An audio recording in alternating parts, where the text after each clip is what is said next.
She collapsed without warning, just days before Royal Ascot, and no one was supposed to know. There are moments when silence from the palace grows louder than any speech, any appearance, or even any scandal. When Royal Ascot 2025 commenced with the usual regalia, fascinators fluttering in the summer breeze and the grandstands glittering with wealth and lineage, it wasn't the clothes or the carriages that seized public attention, it was a single, unexplained absence. Princess Catherine, the beloved Princess of Wales, was nowhere in sight. No wave from the balcony. No serene smile beside William. No quiet elegance cutting through the pomp. The cameras that usually flocked to her found only a void. And that void quickly began to whisper a question that echoed around the globe. Where is Kate? Before we continue, please like, subscribe, and turn on the notification bell for updates. At first, the royal press office offered nothing. A clip statement referencing prior engagements fooled no one. The fashion journalists who'd flown in for the Ascot hats knew something was off. The royal watchers, veterans of spin and silence, exchanged grim glances on live air. The crowd outside the gates murmured rumors. And inside the palace, something far more serious than a missed event was unfolding. Behind the golden gates of Windsor, Catherine had collapsed. It happened, according to insiders, in a private sitting room just 3 days before Ascot. One moment, she had been speaking with a member of her staff. The next, her knees buckled. A sharp gasp. Then silence. She slumped to the floor, unconscious. An aide screamed. Security scrambled. William was in another part of the estate when the radio call came in. She's down. Within minutes, medical staff were at her side. Catherine's face had lost all color, her breathing shallow. There was a moment, described later by one shaken attendant, when everyone feared the worst. William arrived seconds after, his face stricken and white, as paramedics prepared to transport her to a private medical facility under heavy security. That event, though kept under tight wraps at the time, was not just a medical scare. It was a political one. The royal family knew the public loved Catherine not only as a figurehead of grace and duty, but as the future queen consort. Her health wasn't just personal, it was symbolic. Any sign of frailty could raise uncomfortable questions about the pressures inside the palace, about what the monarchy was doing to her, and whether the institution truly protected its own. So, the order was simple: silence. No press release. No comment. Business as usual. But the public doesn't forget. And they don't forgive secrecy when concern is earned. Social media erupted when Catherine didn't appear for the Ascot opening parade. Theories ranged from illness to pregnancy to emotional burnout. Some speculated about mental health, drawing comparisons to Princess Diana's long-ago struggles within the same gilded cage. Others hinted at deeper fractures in the royal marriage. The press remained cautious, but the temperature was rising. When the BBC and Sky News began airing segments openly questioning her absence, Palace PR knew the dam was breaking. Days later, and only under the weight of a media frenzy, Prince William issued a brief statement that would change everything. Delivered via the palace press secretary, his words were carefully chosen.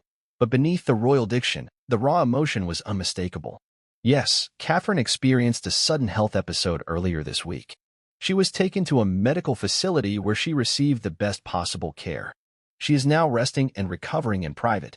We ask for compassion and privacy as our family focuses on her well-being. It was the first time William had broken protocol in such a personal way.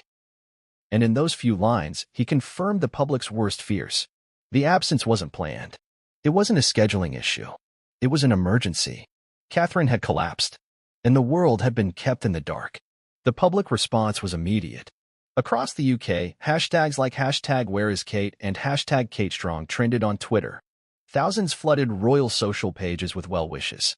But beneath the sympathy, a deeper resentment began to form. Why wasn't the public told sooner? Why was there an attempt to cover it up?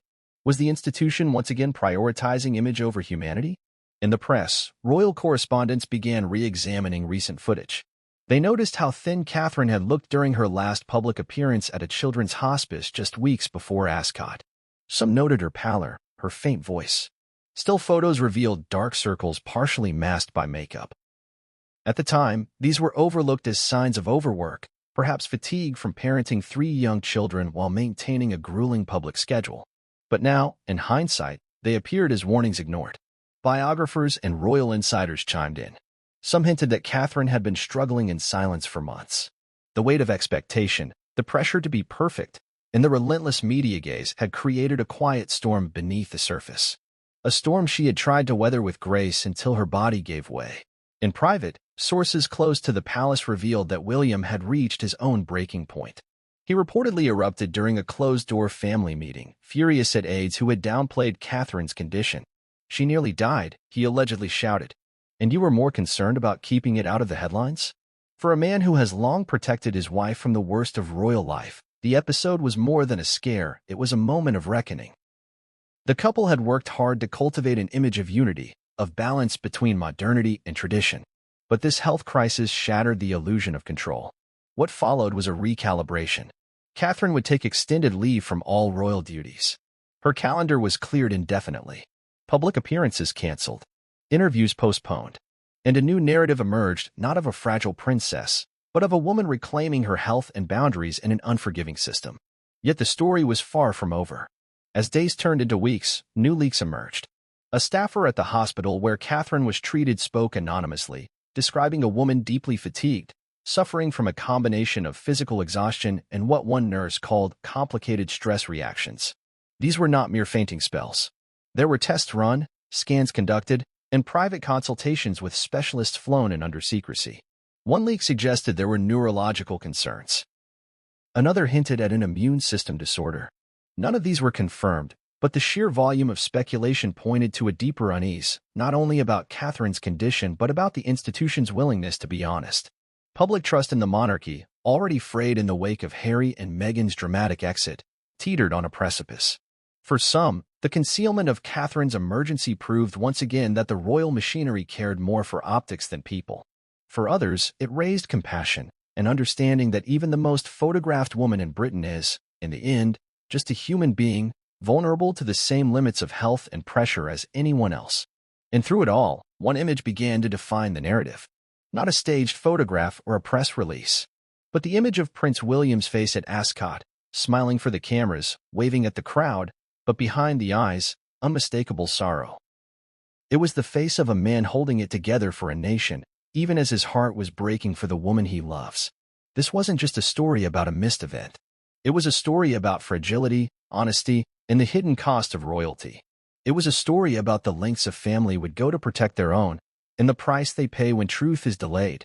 And perhaps, most of all, it was a story about a woman who has given so much to her country, and who now, in a quiet hospital room far from the public eye, was being asked to give even more. This is only the beginning of what may be the most defining royal health crisis of a generation. It was supposed to be one of the most celebrated events in the royal calendar. The 2025 Royal Ascot had all the ingredients of tradition, pageantry, and prestige. The racehorses were sleek and powerful, their jockeys clad in bright silks that shimmered in the sunlight. Guests arrived in vintage Bentleys and modern Rolls-Royces. The cameras clicked as lords, ladies, celebrities, and foreign dignitaries posed with champagne glasses and immaculately tailored suits. But despite the gleam and glamour, there was one void that no carefully coordinated spectacle could fill. Princess Catherine, known globally for her poise and quiet strength, was missing. And her absence wasn't just noticed, it was palpable.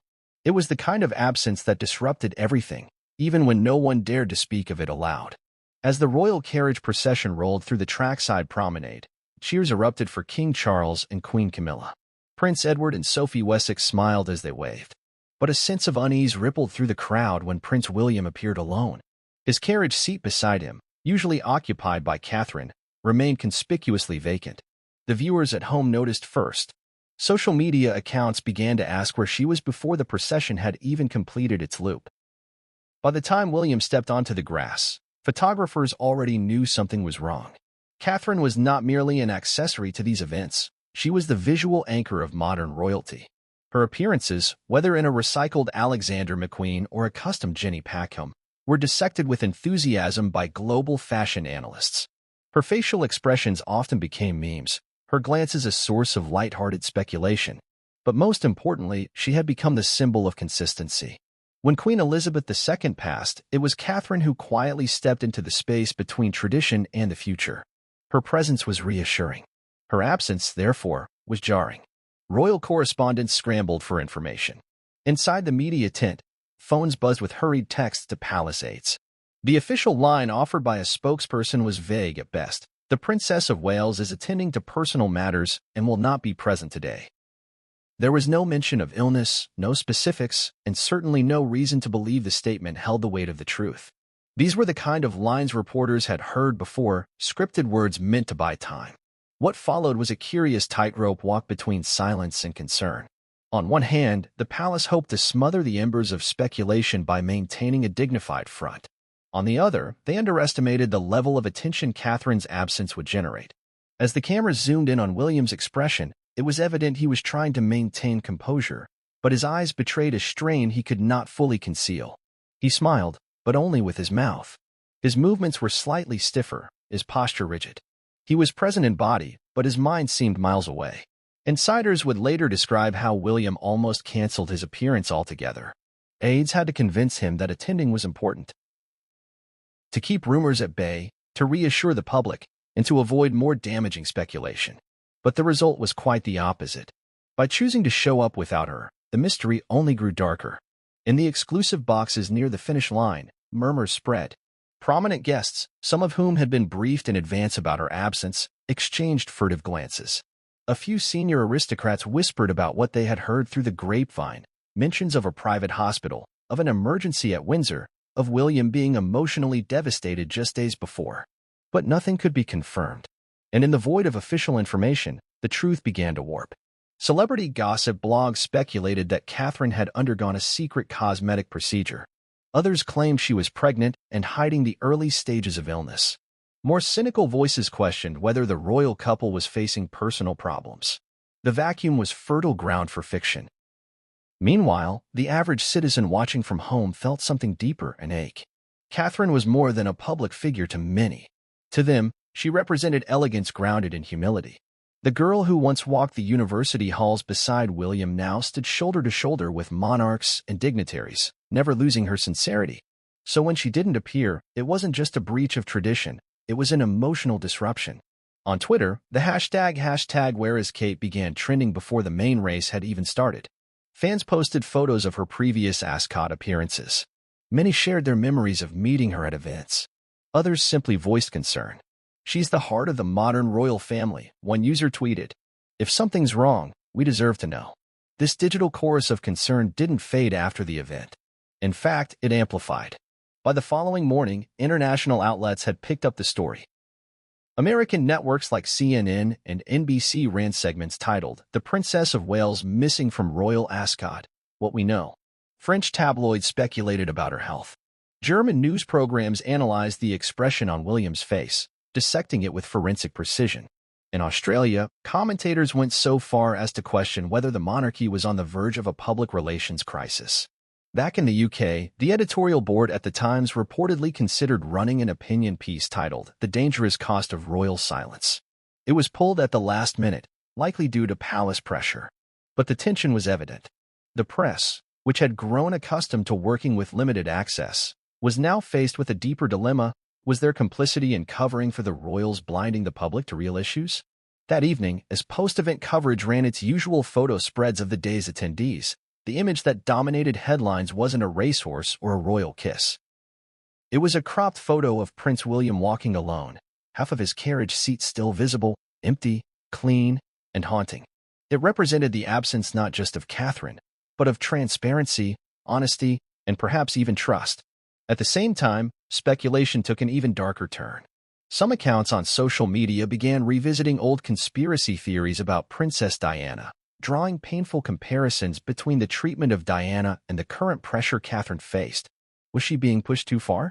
Was history repeating itself, once again behind palace walls? This fueled a growing public discourse about mental health, especially for women in high-profile roles. Editorials in progressive publications such as The Guardian and The Independent discussed the impossible standards Catherine had been held to, always smiling, always perfect, never faltering. And what happens, they asked, when even someone that composed simply can't take it anymore? Despite the noise, the palace refused to offer further statements. The strategy, it seemed, was to wait out the media storm. But the strategy was flawed. In a media environment more rapid and relentless than ever before, silence wasn't dignified, it was incriminating. At the heart of it all, the truth still remained hidden. No one outside a tightly controlled circle inside Windsor Castle and the private hospital facility knew exactly what had happened. But it was clear that whatever it wasn't minor. Catherine, the woman who never missed a royal duty unless it was truly necessary, had vanished from one of the year's most significant events. And William, usually composed and polished, looked like a man barely holding it together. This wasn't a tabloid distraction or a gaffe to be brushed off. This was a national event altered by the mysterious vanishing of its most admired figure, and the longer the silence stretched, the more sinister the implications became. By the morning after Royal Ascot, the news cycle had pivoted almost entirely. What should have been a recap of horse racing triumphs and fashion statements became an all-out media hunt for answers. Editors from London to Los Angeles moved quickly. They knew a vacuum of truth had opened, and with Princess Catherine involved, that vacuum would not remain empty for long. Television programs, newspapers, and online blogs were united in their coverage, but divided in their speculations. Some leaned conservative, wary of angering Buckingham Palace. Others, less constrained by royal protocol, dived headfirst into the frenzy. For every official line given by the palace, 5 new theories emerged in its wake. The absence was no longer just a topic of concern. It had evolved into a global obsession. Early coverage from trusted outlets like the BBC was cautious. Their morning news segments touched on the princess's absence but relied heavily on phrases like unconfirmed reports, undisclosed reasons, and royal sources suggest. Sky News followed a similar approach, reporting that Catherine's schedule had been cleared for private reasons without offering further detail. But behind the scenes, their journalists were digging. Veteran royal correspondents made phone calls to contacts who had served under past administrations, sniffing out anything unusual in hospital movement logs, private security deployments, or even royal calendar discrepancies. Meanwhile, international media outlets had no such hesitation. American networks latched onto the story like a gripping drama. Morning shows ran with the headline, "Mystery Deepens Over Kate's Royal No-Show." Speculation dominated airwaves, and soon, panelists and experts were offering their opinions on everything from royal health policy to marriage strain. Australian and Canadian outlets expressed similar concerns. In an editorial titled, "When the Palace Stays Silent, Questions Get Loud," the Sydney Morning Herald lambasted the royal family's outdated communication strategy. The article pointed out that Catherine was not just a wife or mother, she was a representative of a monarchy that stretched beyond Britain's borders. In the digital space, things turned more chaotic. TikTokers produced dramatic recreations of Catherine's supposed collapse using soft lighting and slow music, stitching together voiceovers of William's public statements from past interviews to create viral sympathy content. On Instagram, wellness bloggers speculated about the toll that stress and public scrutiny had taken on her. Twitter, as always, was the wildest arena. Some users suggested Catherine had been hospitalized with a serious illness, while others went so far as to hint at palace coups, divorce rumors, or an emotional breakdown. Perhaps the most explosive surge came from YouTube, where independent commentators crafted long-form videos breaking down everything from her latest public appearance to the symbolism of her clothing choices. One particularly viral video paused footage from Catherine's most recent engagement, a children's charity visit, and pointed out what the narrator claimed were clear signs of fatigue, unsteady posture, and distraction. Another video drew eerie parallels between Catherine and Princess Diana, even referencing Diana's cries for help in the years before her tragic death. As attention grew, royal historians were dragged into the chaos. Their phones rang nonstop with media interview requests. Dr. Helena Wycliffe, a Cambridge-based royal biographer, gave a careful statement to the press. The concern over Catherine's absence is understandable. She has, for the past decade, been one of the most visible and consistent public figures in the monarchy. When someone that prominent disappears without explanation, public concern is natural, and silence is fuel for speculation. But as the historians tried to stay objective, former palace insiders became more candid. One anonymous former aide told a tabloid off the record, "I've seen this playbook before. It's the same one they used with Philip's hospitalization. Control the narrative. Release nothing. Hope it fades. But this time, it's different. Catherine is young, healthy, or at least she appeared that way. You can't fake this kind of disappearance without people noticing." Even within media circles, there was a growing divide between reporters who wanted to wait for verified facts and those chasing every rumor for a headline.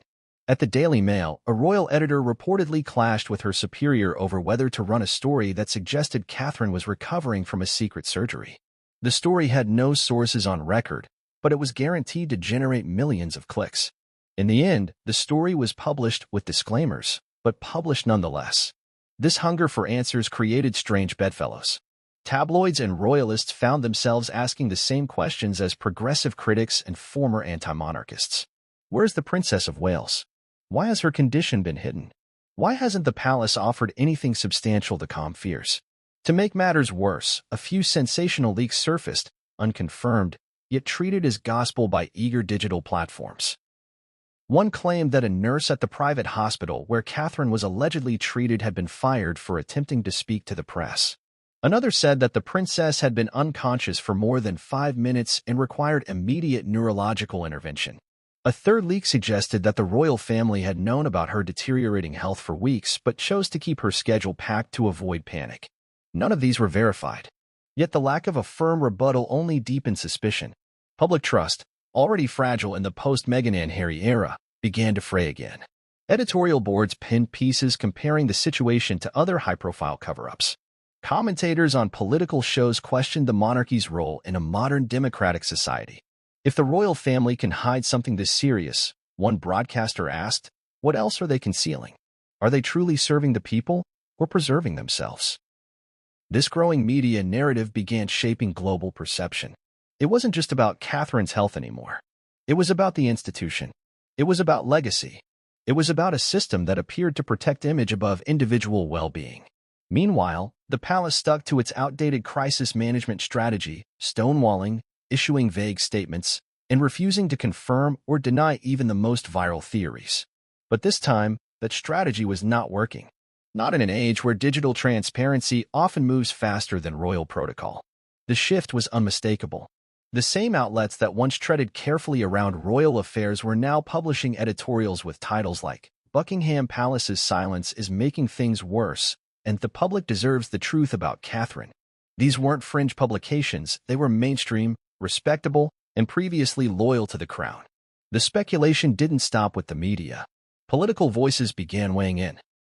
A backbencher MP from the north of England openly questioned in Parliament whether it was time for royal health disclosures to be made more transparent. In an era where elected officials must declare their health, is it appropriate for the monarchy to operate behind closed doors? He asked. Though the comment was swiftly dismissed by the speaker, it sent a clear signal. The line between privacy and public accountability was being tested. It wasn't long before think pieces started probing even deeper. How much pressure was Catherine under? How much autonomy did she really have in her role? Was the institution of royalty slowly cannibalizing its own figureheads? Then, just as the media storm reached its most frenzied pitch, a single palace statement landed like a bolt of lightning. It was from William. He confirmed what everyone feared, but also left more questions hanging. For days, the absence had loomed like a shadow. Then came the confirmation. Not from an anonymous leak, nor a speculative blog, but directly from Prince William himself. Delivered in a somber tone by the palace press secretary, the statement was both revealing and restrained. Yes, Catherine experienced a sudden health episode earlier this week. She was taken to a medical facility where she received the best possible care. She is now resting and recovering in private. We ask for compassion and privacy as our family focuses on her well-being. No mention of what the health episode was. No details about timing. Just a dry acknowledgement, released not out of choice, but seemingly out of necessity. But for those inside Windsor Castle on the day of the collapse, the event had been anything but restrained. It happened without warning. According to multiple insiders who later spoke under strict anonymity, Catherine had been in a private room at Windsor, an informal sitting area used for day-to-day planning sessions and casual family interactions. It was a mid-morning meeting, routine in nature. A senior aide had joined her to review her upcoming engagements, including the final logistics for Royal Ascot and a scheduled visit to a children's hospice in Hampshire. Catherine, known for her discipline and attention to detail, was deeply engaged in the conversation. There were no prior signs that something was wrong. One minute she was holding a folder, flipping through documents with her usual poise. The next, her speech slurred, her hand trembled, and she tried to reach for the armrest beside her. Then she crumpled, falling to the floor in silence. The aide at her side shouted immediately. A second staff member, stationed just outside the door, rushed in. Security and on-site medical staff were alerted within seconds. The in-house emergency protocol designed for senior royals, rarely used but rehearsed annually, snapped into motion. When the team arrived, they found her unconscious, unresponsive, and lying on her side. Her breathing was erratic. Her skin had turned unusually pale, and her hands felt cold. One source described the moment as terrifying, not chaotic, not loud, just quiet and urgent, like the air had gone out of the room. William was on the estate at the time, but not in the same building. He had been in a separate wing handling a private video call with an environmental think tank. The news reached him via his security officer's encrypted radio. He left the call immediately and reportedly ran across the courtyard, a move completely uncharacteristic for the usually composed heir to the throne. Those who saw him enter the room recall the moment with unease. William's face, already tense, reportedly turned ashen. One guard later shared, he didn't say a word when he walked in. He just dropped to his knees beside her, took her hand, and whispered something we couldn't hear. Within 5 minutes, a private ambulance, stationed on royal grounds for emergencies, was en route to the medical wing. Catherine was stabilized enough to be moved but remained unconscious for an extended period. As she was wheeled out on a stretcher covered by a privacy sheet, William followed closely behind, silent and visibly shaken. The destination was a private hospital in London, known for its discretion and cutting-edge facilities. To avoid media attention, the palace deployed an elaborate diversion plan. 2 decoy vehicles exited the gates, one heading east and the other west. The actual transport was conducted via a nondescript black SUV, using back exits reserved for security threats or covert family movements. Traffic surveillance along the highway was scrubbed. Security logs from the hospital were sealed. Even so, a handful of hospital staff recognized who had arrived. One nurse, speaking off the record, described the scene. The entire wing was cleared. She was brought in through a service entrance. We were told only the basics. That this was a royal patient and discretion was paramount. Inside the hospital, the princess was immediately placed under full diagnostic review. Blood tests, brain scans, and cardiac evaluations were performed within hours.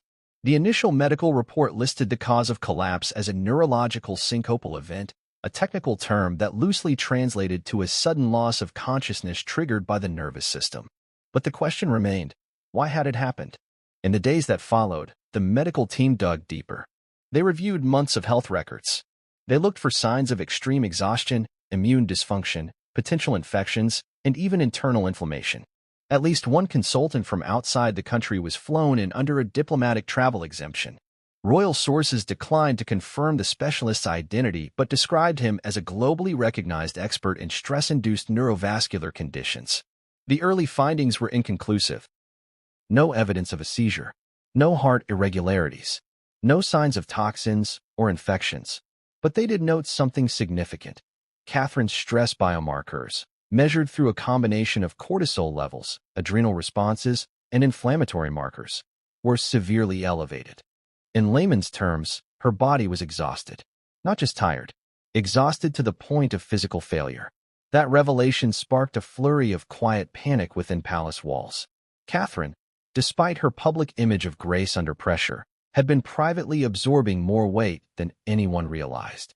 The triple load of motherhood, public life, and increasing royal responsibility had taken a catastrophic toll. And worse, she had shown no signs of slowing down. She had appeared at charity galas, cut ribbons at hospitals, spoken at forums, all while managing the demands of 3 growing children and an aging monarchy. The collapse had not come from nowhere. It had been building. The palace just hadn't seen it. Or perhaps had refused to see it. When William returned from the hospital later that night, those present say he looked destroyed. One longtime staffer put it bluntly, he was broken. Like something had cracked in him. William, who had long tried to balance duty with personal protection, had reached the edge. And the quiet rage that boiled within him would soon reshape how he approached his role, his marriage, and his family's future within the institution. Back at Windsor, life didn't stop, but it did stall. Meetings were postponed. Several engagements were canceled under vague excuses. The staff was told not to speak to the press or even their families. Security was tripled. Catherine's parents, Carol and Michael Middleton, were brought in discreetly and given limited access to her hospital wing under high security. The children, George, Charlotte, and Louis, were kept at home under the care of trusted nannies and a rotating circle of family members. They were told only that Mummy wasn't feeling well and needed to rest. But George, at nearly 12 years old, was too perceptive to be calmed by soft words. He reportedly asked his father, "Is she going to die?" That moment, according to sources, shattered William all over again. And still, the world outside had no idea. The silence held for 3 more days, even as press speculation turned into pressure. It wasn't until rumors of a Windsor ambulance and sightings of unusual black SUVs near the hospital began to leak online that the palace was forced to speak. The decision was not unanimous. Senior courtiers pushed to maintain the traditional wall. But William pushed harder. He insisted the public deserved to know the truth, or at least the basics of it. He drafted the statement himself, refined it with the help of a single advisor, and personally signed off on its tone. The result was brief, cautious, and stripped of medical specifics. But it confirmed what no one in the palace had wanted to say. Catherine had collapsed. She had been rushed to emergency care. And while she was recovering, the situation had been far more serious than anyone had initially let on. The public reaction was immediate. Sympathy flooded in from all corners of the globe. Politicians, celebrities, and ordinary citizens alike sent well wishes. International leaders expressed concern.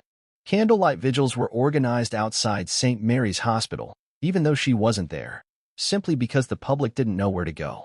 That alone illustrated just how deeply loved and symbolically important Catherine had become. Yet beneath the public compassion, a quieter current of anger began to rise. Why had it taken days for the truth to come out? Why was the royal family still unwilling to share the nature of her condition? Was it out of shame, fear, or simply the belief that they were above accountability? Inside the palace, the debate had already begun. The collapse hadn't just endangered Catherine's health. It had exposed a dangerous flaw in the royal system, one where the image of strength was prioritized over the reality of suffering. And William, now bearing the emotional burden of nearly losing his wife, knew something had to change. But as the days passed and Catherine remained hidden from public view, one question lingered louder than all others. How close had the future Queen of England come to disappearing forever? The road from Windsor Castle to the private hospital where Princess Catherine was ultimately treated is just under 30 miles, a drive that normally takes about 45 minutes. But on the evening of her collapse, that stretch of road might as well have been a tunnel through another world. Nothing about the journey was normal. Nothing about the night followed routine. Because nothing about this emergency could be made public, not yet.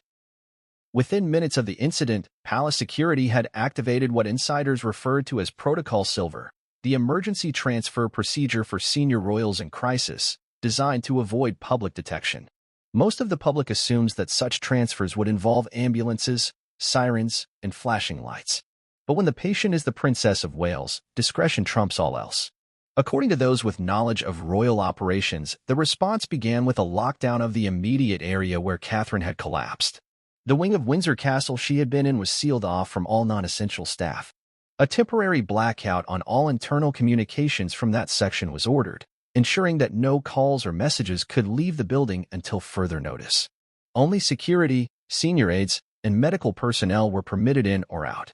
Then came the extraction. Rather than an NHS ambulance, a blacked-out Range Rover, outfitted with medical-grade modifications, was rolled into a private courtyard through a gate rarely used outside of high-level threats or international dignitary movements. It was staffed by a royal medical officer, a trauma nurse, and 2 drivers trained in evasive maneuvering and rapid dispatch. Catherine was brought out on a collapsible stretcher, covered with a privacy shield made of heavy black fabric.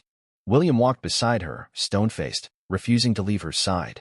3 other vehicles exited the Windsor grounds at the same time, part of a premeditated deception plan. One was an actual ambulance, sent speeding toward a local public hospital with a decoy medical team on board. The other 2 were unmarked security vehicles that peeled off in opposite directions to suggest routine royal movement. None of them carried Catherine. She was in the back of the Range Rover, her vitals being monitored in real time as the vehicle raced toward London under special escort. But even as they moved through the countryside at speeds pushing legal limits, they kept their profile low. There were no sirens, no flashing lights. The goal was invisibility. Along the route, Pre-cleared off-duty officers stood by at intersections to momentarily stall traffic under benign pretenses: construction zone, routine clearance, road maintenance. It was all smoke and mirrors. The destination had been chosen with precision. While many assumed Catherine would be taken to King Edward VII Hospital, the traditional choice for royal treatment, that was a decoy.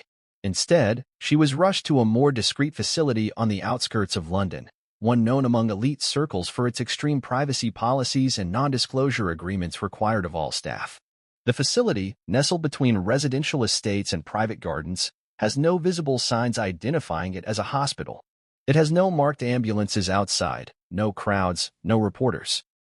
Those who arrive do so through the rear service road, guarded by biometric entry and CCTV blind spots. And it was here, at just past 11 p.m., that Catherine was quietly admitted. She was conscious by the time she arrived, but heavily sedated. Aides say she asked a single question upon waking in the vehicle: "Where are the children?" William reportedly answered, "They're safe. You're safe. Just rest now." Those 5 words were enough. She closed her eyes again.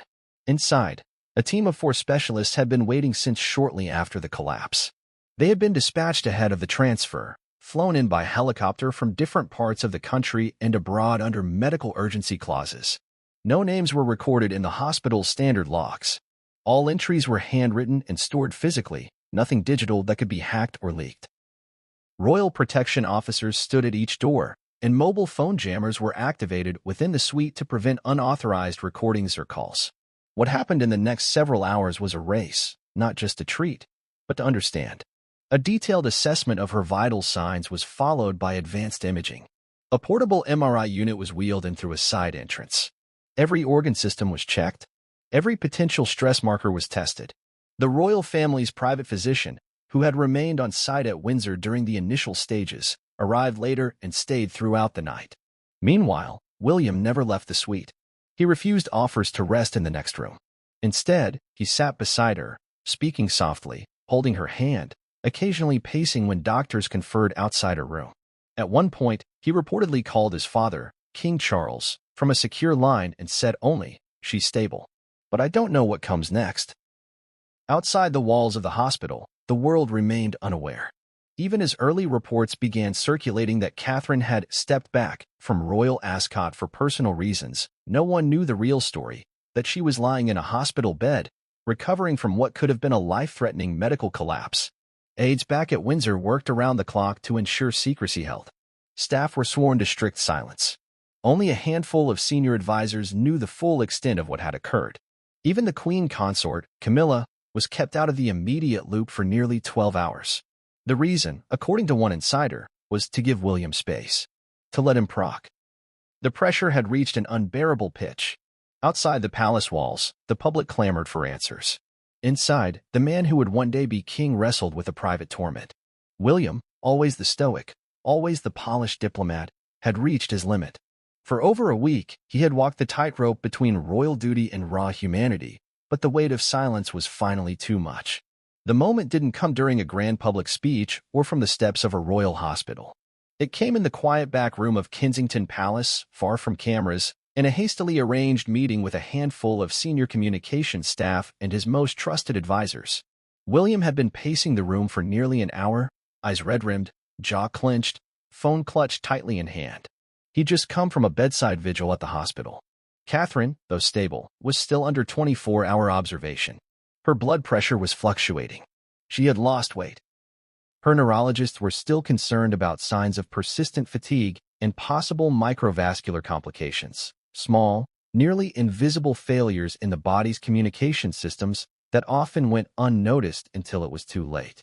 That morning, one of her specialists had pulled William aside and said something that changed everything. "She needs full recovery time. No appearances. No responsibilities. No more pressure. Not even from you." It hit him like a wave. Not just the medical warning, but the implication.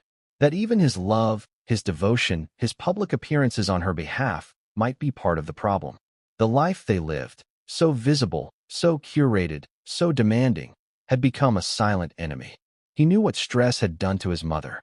And now, in real time, he was watching it inch toward his wife. So when he returned to Kensington, William made a choice. The crown could wait. His wife could not. He entered the communications briefing and spoke with a tone his staff hadn't heard before, low, steady, but simmering with conviction. I'm going to release a statement. My statement. No edits. No delays. There were murmurs, pushback, warnings that even the smallest wording could have ripple effects on public perception, on global diplomacy, on the image of the monarchy itself. But William raised his hand to silence them. I am not asking. This isn't politics. This is personal. I want people to know the truth. Not every detail, not her diagnosis, but enough. Enough to make them stop guessing. Enough so she doesn't become a rumor. With that, he stepped away from the group, sat at a desk, and began to write. It took him 30 minutes to draft the message, another 10 to read it aloud to a stunned room. Then, without waiting for formal clearance, he picked up his phone and recorded it himself.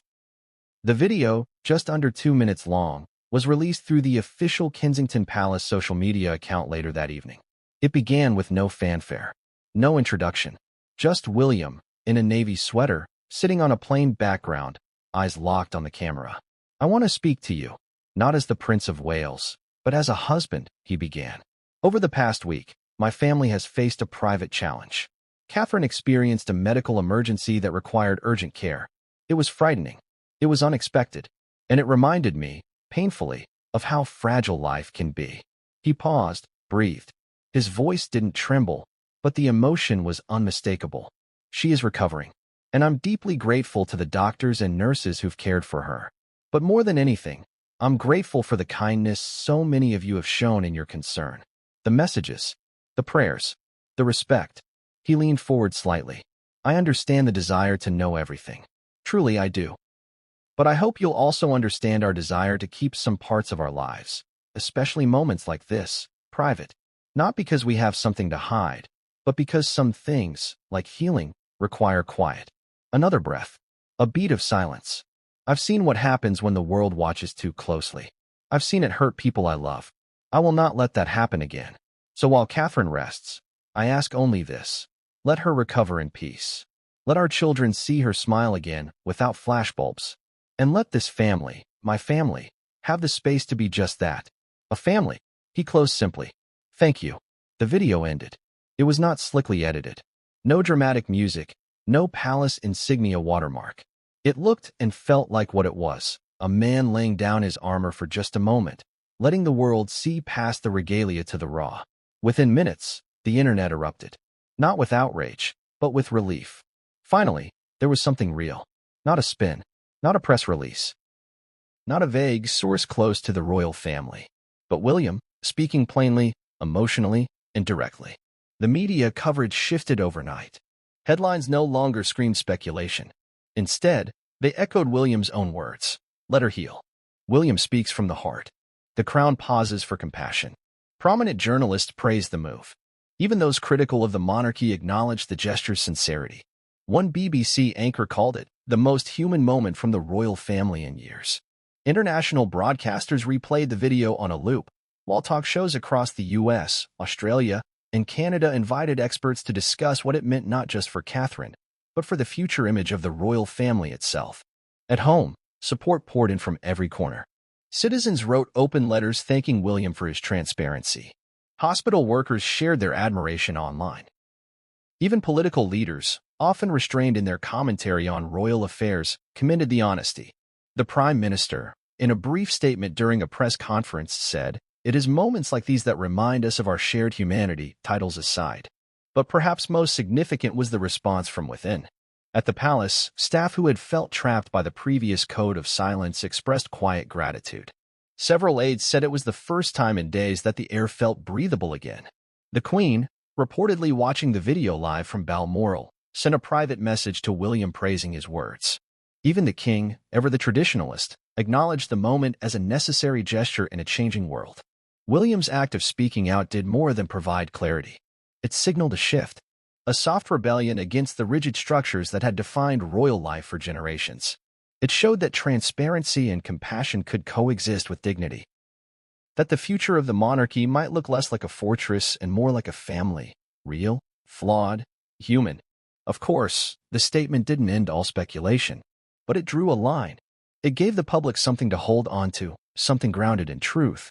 even if incomplete. For Catherine, still recovering in the quiet of her medical suite, it meant the world was no longer chasing ghosts. They knew she was healing. They knew her husband was by her side. And for now, that was enough. The public statement from Prince William, though brief, left the world with more than just reassurance. It ignited a deeper conversation, one long overdue. For years, Princess Catherine had been held up as a paragon of stability, elegance, and resilience. Always smiling, always composed, always there. But now, after the most sudden and alarming health scare of her public life, people were forced to reckon with a sobering question. Had she been struggling all along, hidden beneath layers of expectation and duty? For those close to her, the answer was clear and painful. Over the last 2 years, Catherine's royal responsibilities had increased exponentially. After Queen Elizabeth's death and King Charles's ascension, much of the public-facing burden fell to William and Catherine.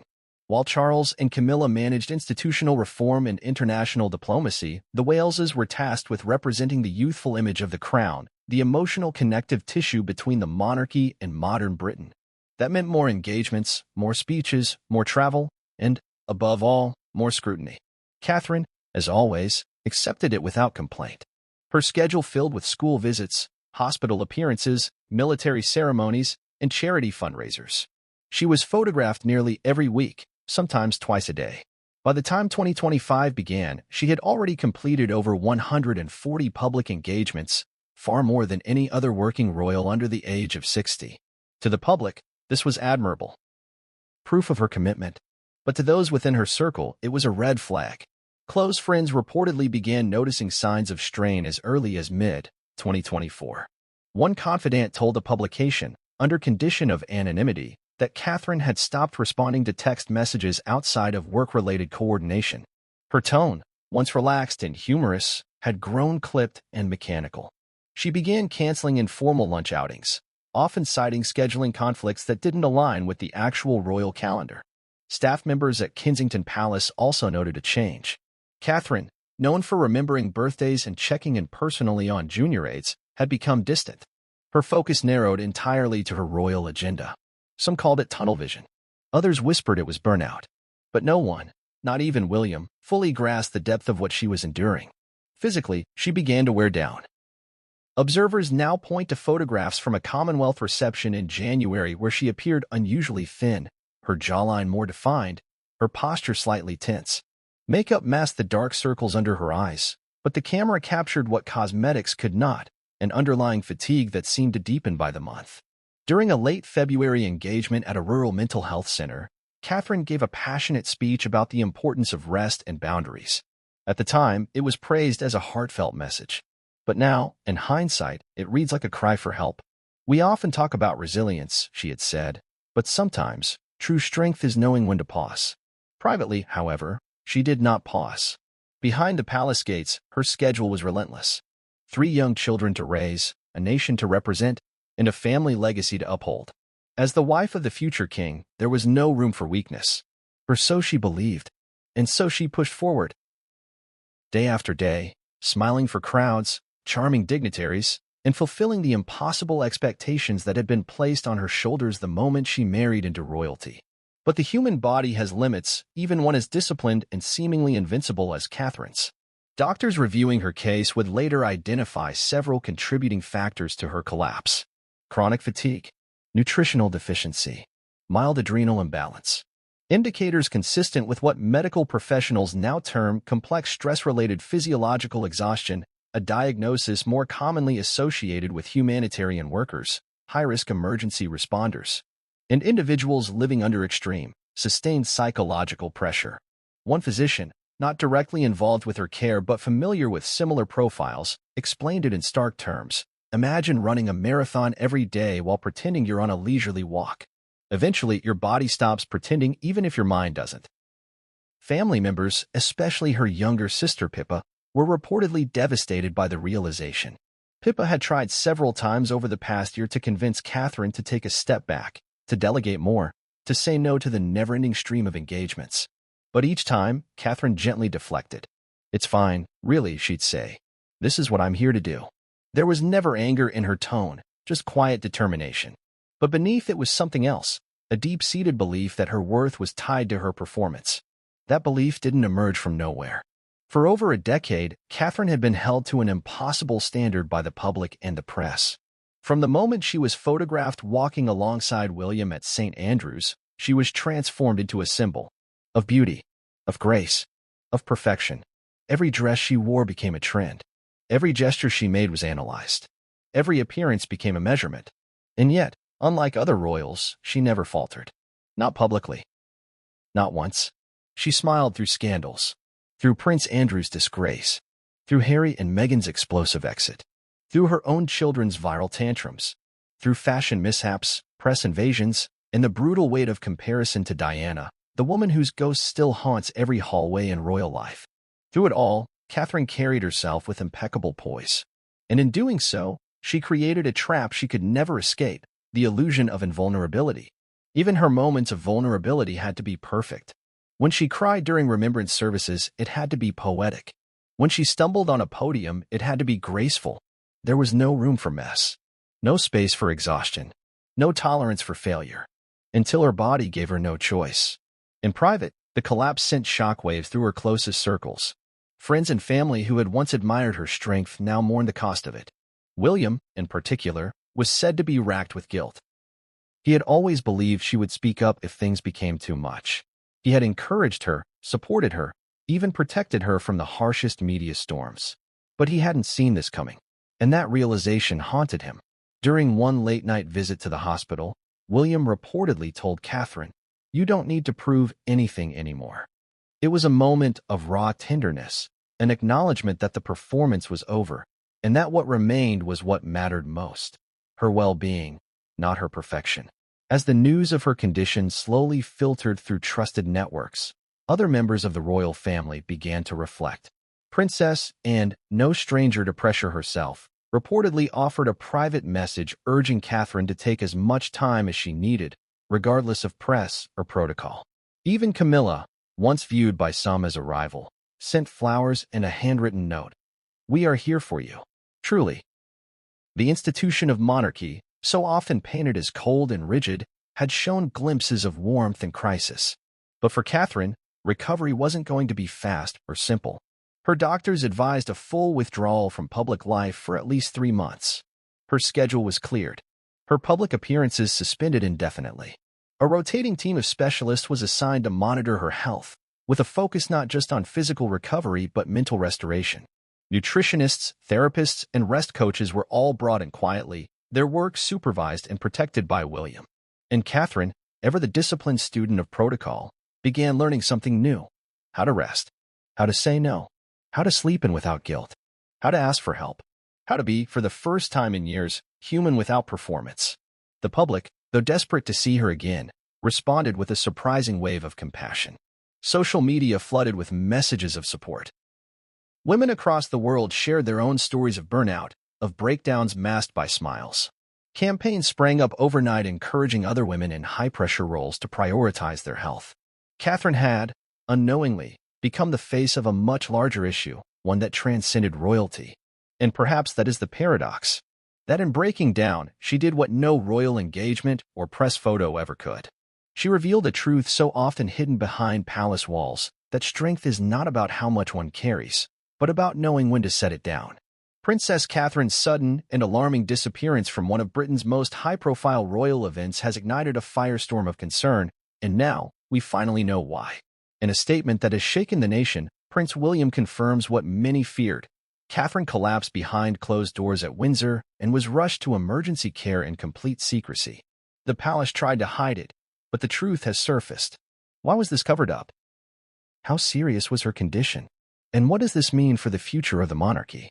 Stay with us, because what you're about to hear changes everything.